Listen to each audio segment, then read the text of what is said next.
Hi everyone, I'm Raji, psychologist at Cyber Edapal Hospital, Edapal.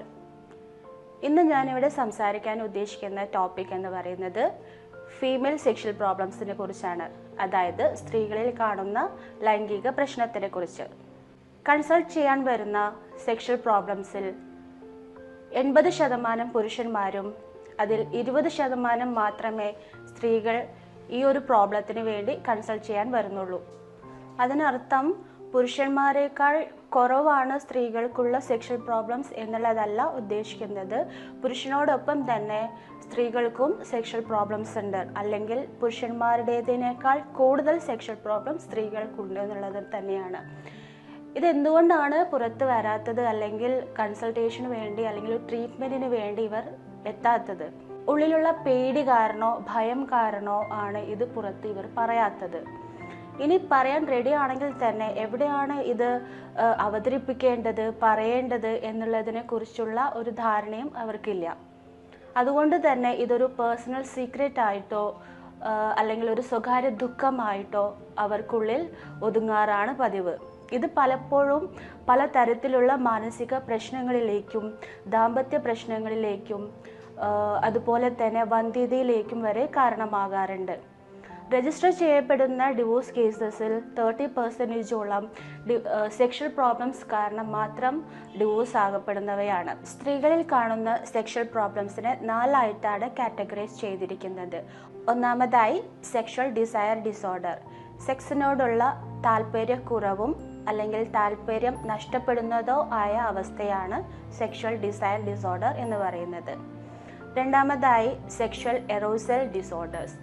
ഈ കണ്ടീഷനിൽ ഒരു sexual സ്റ്റിമുലേഷനോട് ശരീരം പ്രതികരിക്കാത്ത അവസ്ഥയാണ് സെക്ഷൽ എറോസൽ ഡിസോർഡർ എന്ന് പറയുന്നത്. അതായത് വേണ്ടത്ര സ്റ്റിമുലേഷൻ കിട്ടിയാലും ശരീരത്തിൽ വേണ്ടത്ര ഉത്തേജനം ലഭിക്കാത്ത ഒരവസ്ഥയാണിത്.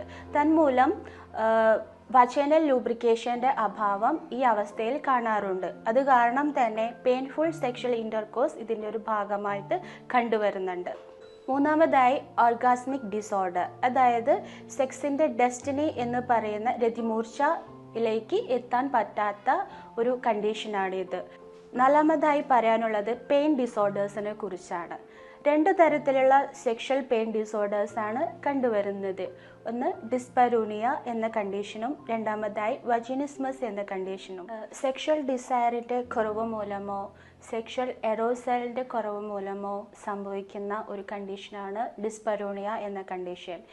വേണ്ടത്ര ലൂബ്രിക്കേഷൻ ഇല്ലാതെയും ഒരുക്കത്തോടെ അല്ലാതെയും ബന്ധപ്പെടുന്ന അവസരങ്ങളിൽ സെക്ഷൽ ആക്ട് പെയിൻഫുൾ ആവുന്ന ഒരു കണ്ടീഷനാണ് സെക്ഷൽ ഡിസ്പരൂണിയ എന്ന കണ്ടീഷൻ.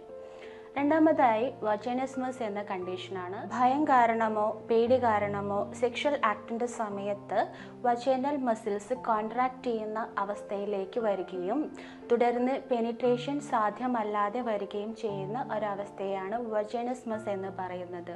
ഇങ്ങനെ പെയിൻഫുൾ ആയിട്ടുള്ള സെക്ഷൽ ആക്ട് കാരണം പെനിട്രേഷൻ നടക്കാതെ വരികയും തുടർന്ന് സെക്സ് നടക്കാത്ത ഒരു ദാമ്പത്യ ജീവിതം കാലങ്ങളോളം നീണ്ടുപോകുന്നതായിട്ടും കണ്ടുവരാറുണ്ട്. സ്ത്രീകളിലെ സെക്ഷൽ പ്രോബ്ലംസിന് പല തരത്തിലുള്ള കാരണങ്ങളുണ്ട്.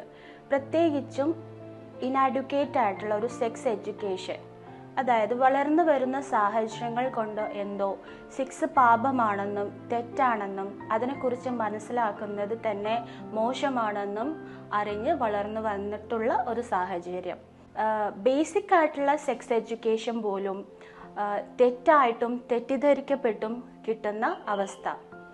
കൂടാതെ religious beliefs, personal values, family values, cultural values എന്നിവ തമ്മിലുള്ള കോൺഫ്ലിക്ട്സും കൂടാതെ സോഷ്യൽ ടാബൂസും ഒരു പരിധിവരെ സെക്ഷൽ പ്രോബ്ലംസിന് കാരണമാവാറുണ്ട്. ബയോളജിക്കൽ ഫാക്ടേഴ്സും സെക്ഷൽ പ്രോബ്ലത്തിന് കാരണമാവാറുണ്ട്. Like cardiovascular disease, neurological disease, hormonal loss or hormonal abnormalities തുടങ്ങിയവ ഇതിന് കാരണമാവാറുണ്ട്. വേറെ ഒരു കാര്യമുള്ളത് സെക്ഷൽ ഐഡൻറ്റിറ്റി അല്ലെങ്കിൽ ജെൻഡർ ഐഡൻറ്റിറ്റി ഇഷ്യൂസ് ആണ്. അതായത് താൻ ഓപ്പോസിറ്റ് സെക്സ് ആണോ അട്രാക്റ്റ് ചെയ്യുന്നത്, സെയിം സെക്സ് ആണോ അട്രാക്റ്റ് ചെയ്യുന്നത് എന്ന് മനസ്സിലാകാതെയുള്ള ഒരു ലൈഫ് മുന്നോട്ട് കൊണ്ടുപോകുന്നതും സ്ത്രീകളിൽ സെക്ഷൽ പ്രോബ്ലത്തിന് കാരണമാവാറുണ്ട്. അതുകൂടാതെ ഡിപ്രഷൻ, ആങ്സൈറ്റി, പലതരത്തിലുള്ള psychiatric issues, stress, relationship issues തുടങ്ങിയവയും സ്ത്രീകളിലെ സെക്ഷൽ പ്രോബ്ലത്തിന് കാരണമായേക്കാവുന്നവയാണ്. കൂടാതെ പാർട്ട്ണറിൻ്റെ പെർഫോമൻസും ടെക്നിക്സും ഇതിനും കാരണമാവാറുണ്ട്. വന്ധ്യതാ ചികിത്സയുടെ ഭാഗമായിട്ടും ദാമ്പത്യ പ്രശ്നങ്ങൾക്കുള്ള ചികിത്സയുടെ ഭാഗമായിട്ടും ആണ് സ്ത്രീകളിലെ സെക്ഷൽ പ്രോബ്ലംസ് നമ്മൾ കണ്ടുപിടിക്കപ്പെടുന്നത്. അപ്പോഴാണ് അവർ ഒരു ട്രീറ്റ്മെൻറ്റിന് വില്ലിങ് ആവുന്നതും. സ്ത്രീകൾ സ്വന്തം താല്പര്യത്തിൽ മുന്നോട്ട് വരികയാണെങ്കിൽ പൂർണ്ണമായും പരിഹരിക്കപ്പെടാവുന്ന കണ്ടീഷൻസാണ് ഈ സെക്ഷൽ പ്രോബ്ലംസ് എന്ന് പറയുന്നതെല്ലാം തന്നെ. അതിനു വേണ്ട പരിശോധനകൾ നടത്തിയും അപ്രോപ്രിയേറ്റ് ആയിട്ടുള്ള ട്രീറ്റ്മെൻറ്റ് പ്ലാൻ ഇംപ്ലിമെൻറ്റ് ചെയ്തും ഇതെല്ലാം തന്നെ പരിഹരിച്ചെടുക്കാവുന്നതാണ്. ട്രീറ്റ്മെൻറ്റ് പ്ലാൻ എന്ന് പറയുന്നത് സെക്സ് തെറാപ്പി ആയിരിക്കാം, കൗൺസിലിംഗ് ആയിരിക്കാം, സൈക്കോതെറാപ്പി ആയിരിക്കാം, ചുരുക്കം ചില കേസുകളിൽ മെഡിസിൻസും വേണ്ടി വന്നേക്കാം. മറ്റുള്ള അസുഖങ്ങൾ പോലെ തന്നെ ട്രീറ്റ്മെൻറ്റിലൂടെ മാറ്റിയെടുക്കേണ്ട കണ്ടീഷൻസാണ് ഫീമെയിൽസിൽ കാണുന്ന ലൈംഗിക പ്രശ്നങ്ങൾ. സെക്ഷൽ ലൈഫ് അല്ലെങ്കിൽ സെക്ഷൽ ഹെൽത്ത് എന്ന് പറയുന്ന ബേസിക് ഹ്യൂമൻ റൈറ്റ്സ് ആണ്. So dear woman, please open up your mouths and talk with us. Thank you.